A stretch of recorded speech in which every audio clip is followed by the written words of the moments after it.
right, welcome everybody. We have Jolynn Torgerson from SESC with us to talk about the RISE writing benchmarks, and I'll turn the time over to her. All right. Hey, everybody. We've kind of started doing a couple of these little series to hopefully help you guys out with some of the benchmark things you're trying to attack with RISE, get your students ready for the end of the year assessment. And so I'm just going to hop over and present my screen, talk to you a little bit about accessing those, kind of how they're scored, a little bit of background behind the scoring engine, which I think always feels like kind of a big mystery. And then give some tips potentially that might help you in terms of having your students ready, using a planning guide and an organizer from a blank sheet of paper, talk a little bit about the rubrics, and then show you a few resources that are on the RISE site. So we'll move kind of quick through it, but hopefully you could kind of extract some helpful things. So, all right.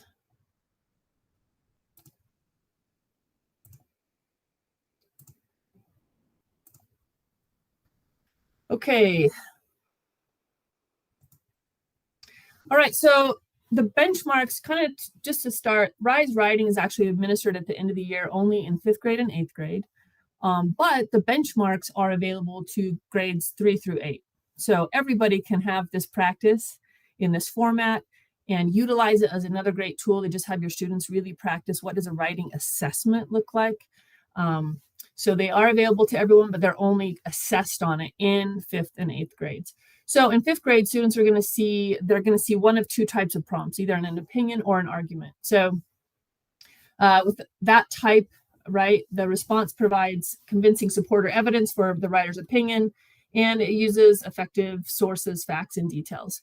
With the informative prompts, the response is, if for a great score, right, is going to have thorough, convincing support or evidence for the controlling idea or main idea, and has effective use of sources, facts, and details.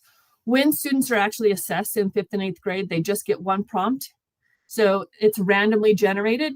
Students typically sitting next to each other are not going to have the same prompt, although you don't know that, but essentially once they log on, so in 5th grade, they're either going to get an opinion prompt or an informative prompt, just one, right? So you obviously teach them to write for both because you don't know what each student is going to get, and it's going to be a mix in the classroom. Same thing for 8th grade, they're going to have an argumentative prompt or an informative prompt, and you're going to teach them both of those styles.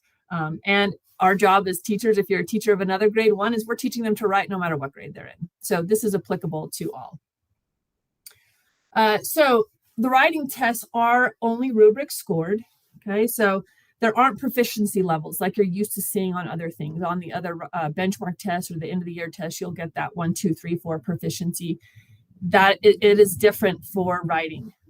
They are given a rubric score out of 10, and there's not that cut score. So you're used to those cut scores that put you into the different levels on the other RISE tests. The writing is just has an entirely separate setup. So keep that in mind. We'll talk a little bit more about that as we move forward. So with the rubric scoring, these are the categories that they're kind of looking at. And I will show you some rubrics at the rubrics at the end. Of course, you want to be really familiar with these, and so do your students. So what they're looking for is statement of purpose, focus, organization, and the things that fall into that are, of course, the main idea. How is the essay organized? What are the transitions like? Does it have a conclusion? Does it have a good intro? There's 4 points available in that category. In the evidence and elaboration category, there's also 4 points available. What the scoring engine is going to be looking for is precise language and also domain vocabulary, which I think sometimes we don't include enough in our general everyday classroom conversations. It's, are we using that domain-specific vocabulary? I think the more students hear that, the more they implement that in their writing, and the more you teach them to look for that and to use that. So there are 4 points available in that category. So in evidence and elaboration, there's 4 total points.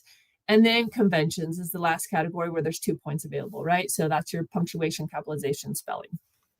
So that is where the total of 10 points comes from on the rubric. So we're going to pop over at the end. I'm going to show you where to access these rubrics, but they are on utahrise.org. They're not a secure resource, meaning you don't even have to be logged on to see them. Any parent can access them. Anybody can access these rubrics. And I will show you where to get to those at the end. The rubrics are the same, whether it's the benchmarks or the end of the year. It's the same roadmap.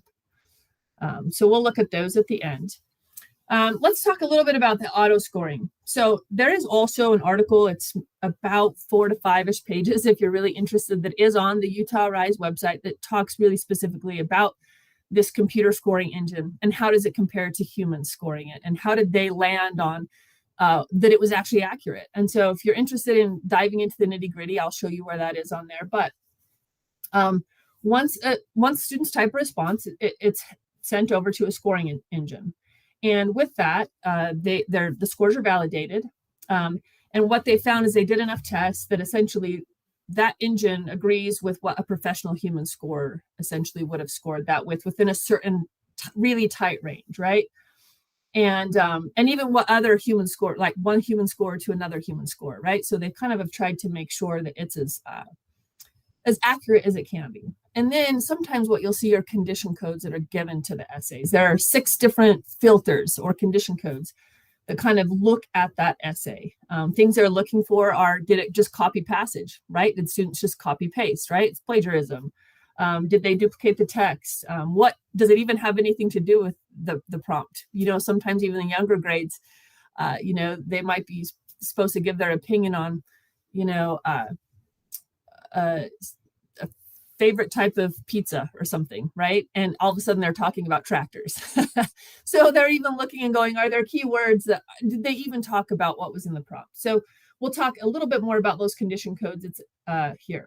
So here's 3 of those. One of them is a blank, right? So if you get a condition code, you'll see a code comes up. If you get that code, blank obviously means blank. Insufficient original text to the score. That means that obviously they're just lifting a lot of the words. They're kind of looking at sentences and kind of just lifting it off of what their passage is to read from and putting it right into their writing. So they're having a hard time coming up with original ideas. Off purpose was what I just alluded to, right? Where it's not even really following, if it says write a letter to the school board and they're writing an opinion letter about something else, right? Is it just kind of not doing what the prompt asks them to do? The other 3 would be condition codes would be non-specific. This is kind of that vague catch-all, I think, a little bit, where it's maybe a little bit of everything, but they can't quite determine exactly which code applies best. So they just kind of throw it in this non-specific category. Off topic, they're generally pretty substantial responses to fall into off topic, right? Like they've really kind of gone off the rails a little bit and they don't have any evidence to support that they even read what the task was. And then the last condition code would be uninterpretable language. So if you're diving in the nitty gritty, that's what those 6 codes are. And that's if their response for some reason is in a language other than English. Okay, when are you going to get your scores back once students submit them? So we know on a lot of these tests, right, like often they'll have a score that will come up quite soon. For writing, it's typically within 24 hours that you'll get a score back, and always within 5 business days for all of them. So just know that there's going to be a difference in scoring time frame than you may be used to with the other assessments. So have a little bit of patience there.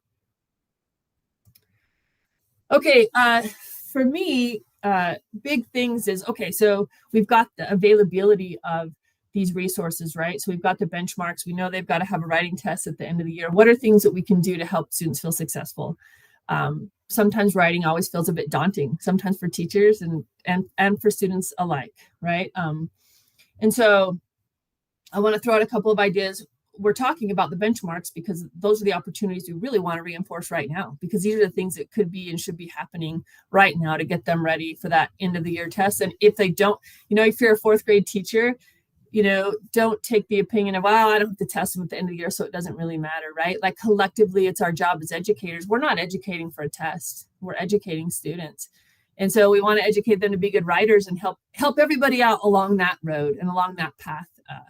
So please make sure, even if you're not a 5th or an 8th grade teacher, that you lend some weight to this. So like I said, what's available to you as a teacher? So if you're in grades 3 through 5, you've got 2 writing benchmarks available to you. If you're 6 through 8, you also have 2 of each type. So that's a total of 4, right? So if we're in, when we're doing this, it's November. If you think about, testing is typically end of April, first part of May, and you thought, okay, I'm going to tackle 1 a month, right?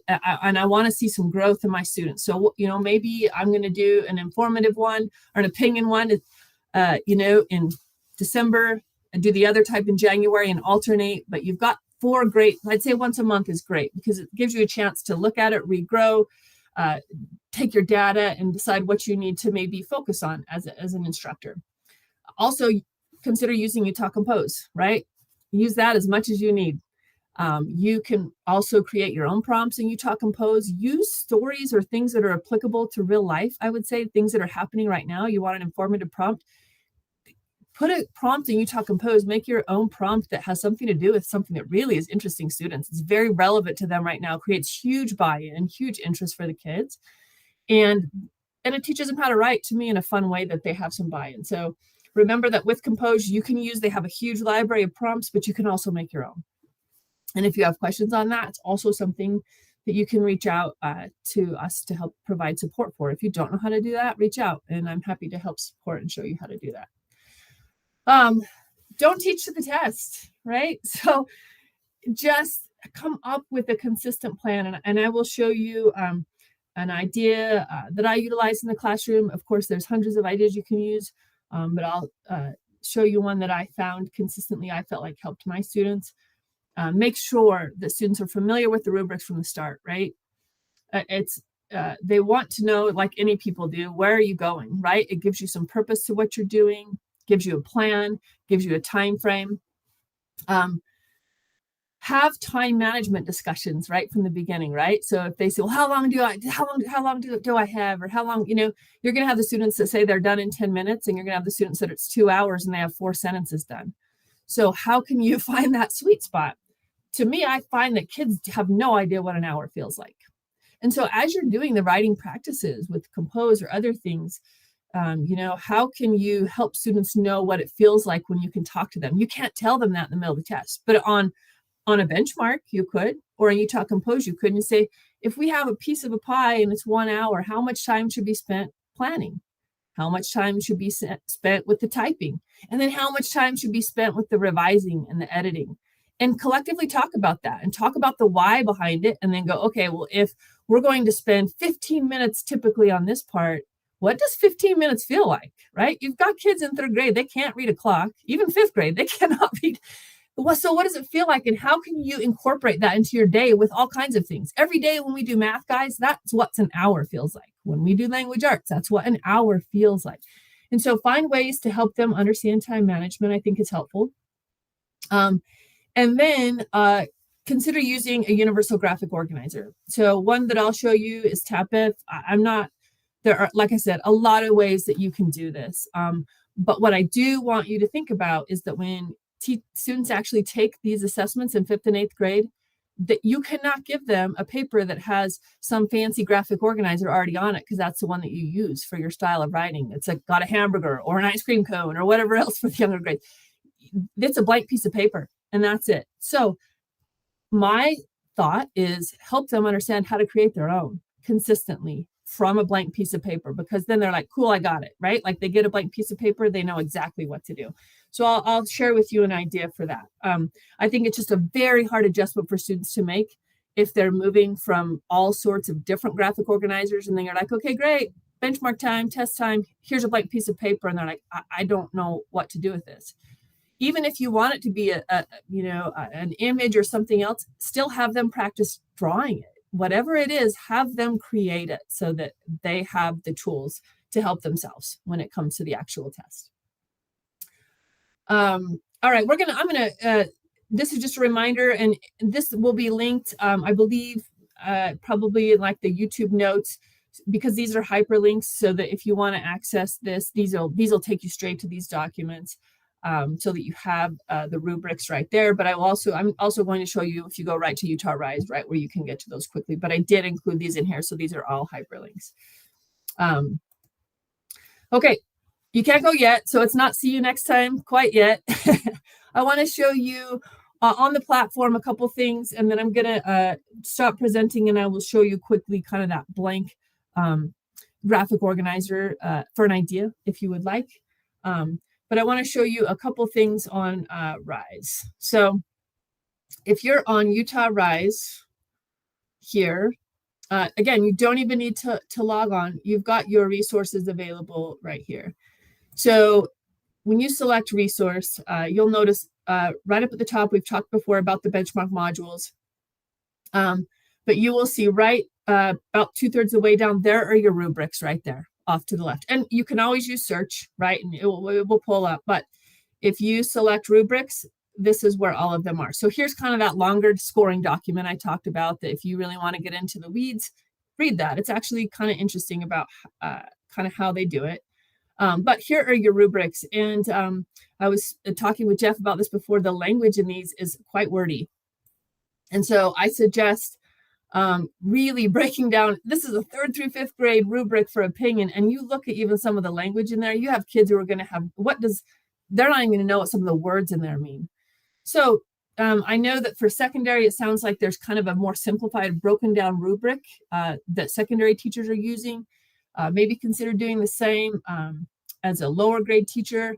But I think the worst thing that can happen is students feel like this is all too daunting. I don't want to read this. This doesn't make any sense to me anyway. Maybe it's a fun class activity to figure out. Let's just come up with 3 key points for purpose and focus that it's saying here that we understand. And let's have that be our focus. And then do the same thing for evidence and elaboration, and then convention. So you can see here where we talked about the points. So there's a 4. This is what they'd be doing if they got a score of 3, 2, and 1 here. So make sure that you are aware of the rubrics, because that helps give you a roadmap, and then simplify it for the students and make sure they're aware of that roadmap as well and how it is scored. So there's a sample one. Again, you're just going to reference those. Whoops. Right here on the RISE website. So those are right here. You can access any of those. And here are all of them together.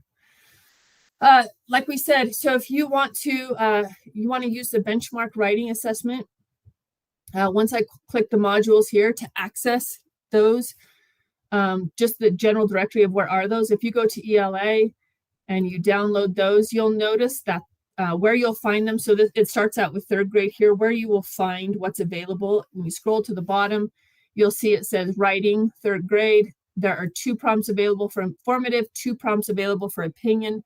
Those 2 asterisk marks on the number 1 over there just indicate that I don't believe anyone in San Juan is full remote right now, if I understand right. But that just means that could be administered remotely.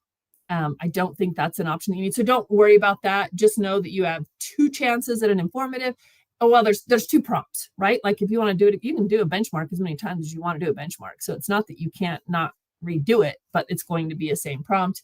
And then you have 2 for opinion. So that's where you would know what is available to you within RISE. And then actually assigning them, of course, you'd have to sign into your RISE account to assign those benchmarks, but that's just your overall directory. What I suggest doing before you even go to the benchmarks is familiarize your students with the training test. So don't use one of your actual benchmarks to familiarize them with this program. Do a training test. So that is right here. I'm just on the RISE side again. You could just go right into a training test. I already opened that up. I'll see if it's still open on my screen. Again, remember, these are in bands. So I'm going to choose 5th grade. Here's a writing opportunity here. Again, what's nice about this is it gives your students another opportunity to have access to the platform, right? Like choosing a voice. What do all these things mean? Opportunities to talk about it so that it takes all of those question marks out of that at the end. I have to play the voice and select that I heard it, and I continue with the test. So this is the opportunity to me to say, great, let's talk about this as a class, right? We're just practicing together.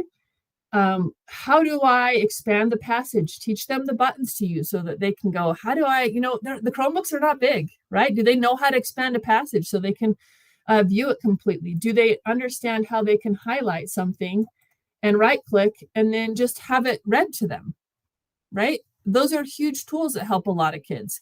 Can I read it? Can I also listen to it? With those, with this auditory processing piece. Make sure they understand that. Teach them how to highlight key things, right? So all the good strategies you're teaching them, what are the things I do need to know?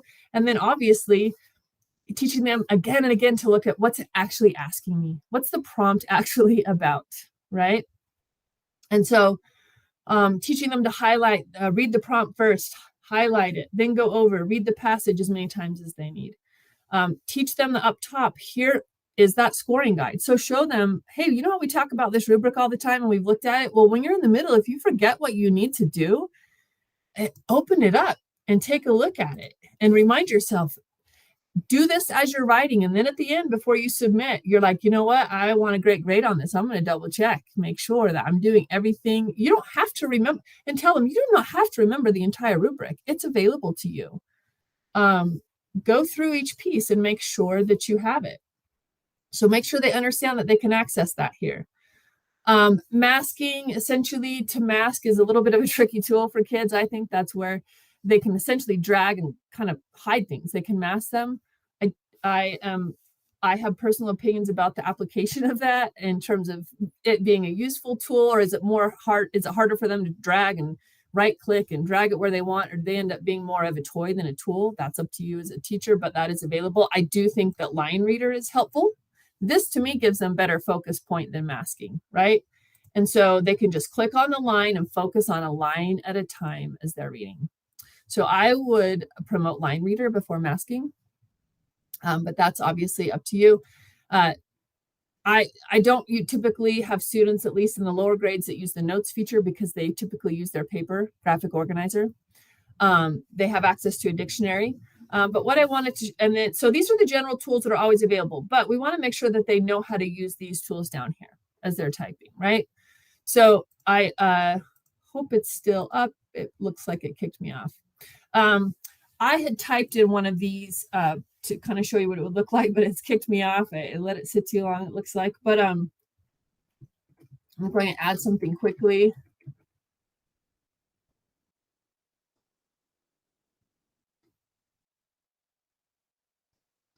Right, so make sure they understand that they can use the spell check feature, right? And so they would type it, right? And then make sure they understand when they click this, it's going to make sure they know that. Use it as a tool, right? And so when they click on the spell check button here, it's going to, you'll notice it changes the background color, highlights the word, and then it gives them some options. Make sure, especially those lower grade students, know that if they're really off, it's not even going to give them an option that they want. So they may have to get closer, right? So they're like, oh, okay, I'm going to turn off spell check and try something else. Okay, let's try that. Now I'm going to turn spell checker back on. Oh yeah, that's what I wanted. I wanted student. And so then it will replace it, and they can go through and replace it and then turn spell check back off so that they can type again. Make sure they know how to use that tool. Make sure they understand. I think I will double check if this has changed, but last I knew they didn't have that indent feature built in, which throws kids. And so sometimes they've got to use that space bar for their indent.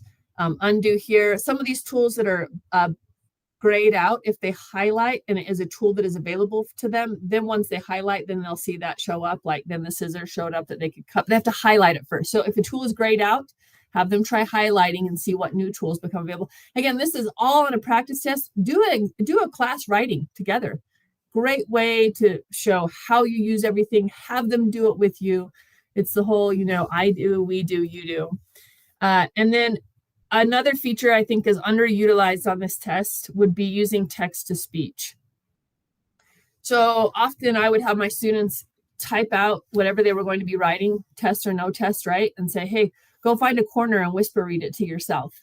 And more often than not, they would catch so many mistakes and they go, why does that happen? And it's like, well, our eyes are correcting what we meant to have. Our eyes and our brain, our brain is correcting what we think we meant to write. But when you speak it out loud, or sometimes you hear it, you're like, oh, that's not what I meant, or I missed a word, or that doesn't make sense. So teach students that once they finish their essay, have them come to this text to speech and have them, it will read them what they wrote. And they're probably going to catch some more mistakes that way. So again, just practice with the tools I think is critical. And don't use a benchmark to practice them. Use the training test to practice them. And then you get all of that out of the way. So hopefully that's a suggestion that will be helpful to you as well. Again, chance for them to just play around with all the tools, and you get to use as a teacher what you think is best practice in terms of highlighting and structure, but give them some ideas and let them explore and let them figure out what helps them be successful as well. So a couple things just wanted to point out there. All right.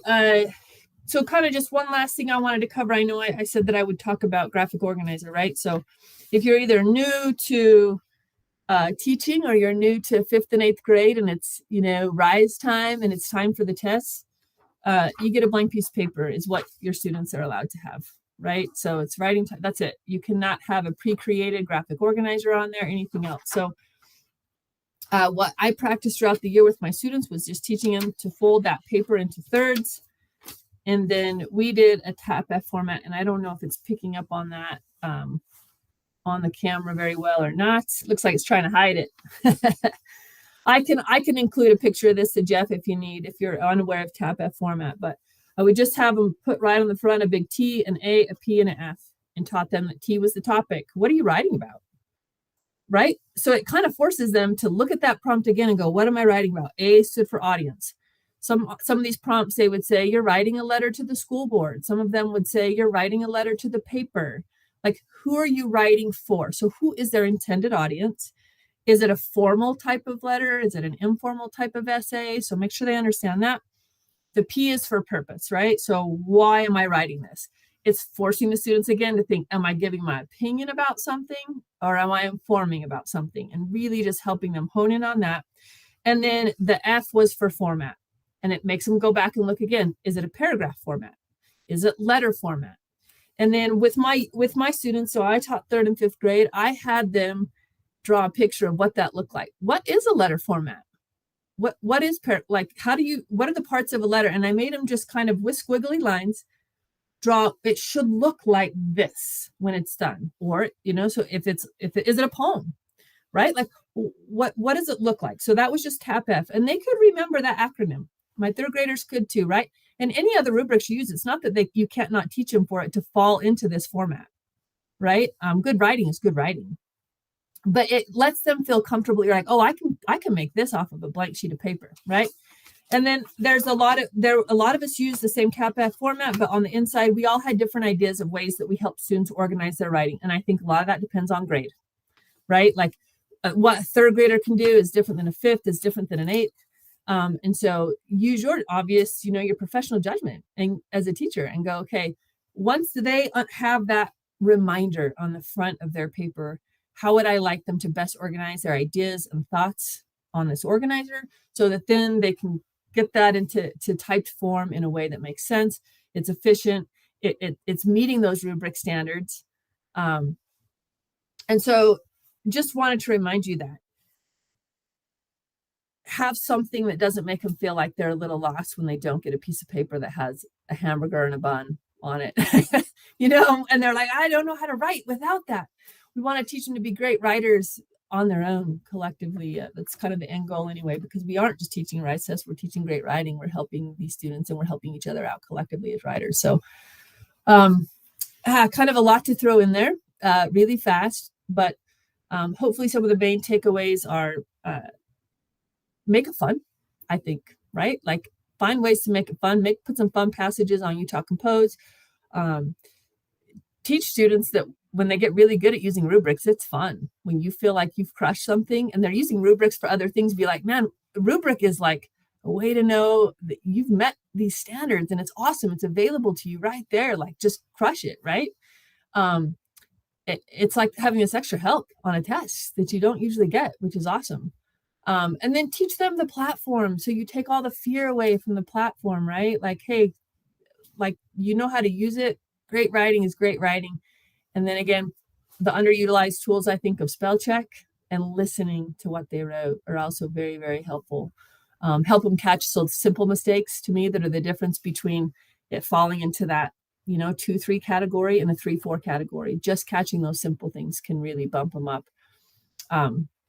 So Yeah, as you're going about this, if there's ways that we can help you or I can help you, SESC, some extra ideas, what are other teachers maybe using, and you'd like to brainstorm some things, I'm here and available to help. If you're really nervous about using the platform, this is maybe you're a new teacher or this is your first time using Rise, you've switched grades and you'd like some help there, you'd like a tutorial, one-on-one, happy to anytime. So please reach out, no silly questions, and I'm happy to help any of you at any time. So contact information I think was on the slides. If I forgot, you can always reach out to Jeff and he can put you in contact with me. Happy to schedule an appointment anytime. So good luck, happy writing, and reach out anytime with any questions.